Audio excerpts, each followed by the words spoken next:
نحمدہ و نصلی علی رسولہ الکریم اما بعد فاعوذ باللہ من الشیطان الرجیم بسم اللہ الرحمن الرحیم۔ آج ہم ایک حدیث پڑھیں گے جس سے ہمیں یہ معلوم ہو کہ قرآن مجید کی تعلیم حاصل کرنا، حدیث پڑھنا اور قرآن کو سمجھنا، اس پہ غور و فکر کرنا، اس کی تفسیر پڑھنا، اس کی کتنی زیادہ اہمیت ہے ہماری زندگی میں۔ اس سیریز میں سے ایک حدیث کا مطالعہ ہم آج کرتے ہیں۔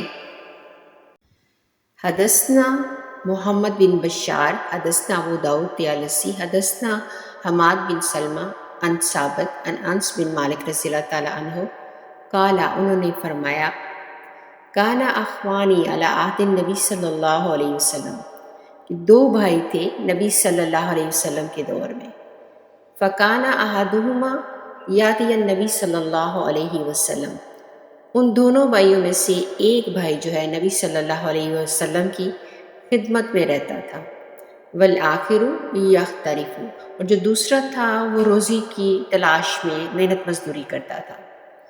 فشکا المختلف اخاہ الی النبی صلی اللہ علیہ وسلم، تو محنت مزدوری کرنے والے نے ایک مرتبہ نبی اکرم صلی اللہ علیہ وسلم سے اپنے بھائی کی شکایت کی۔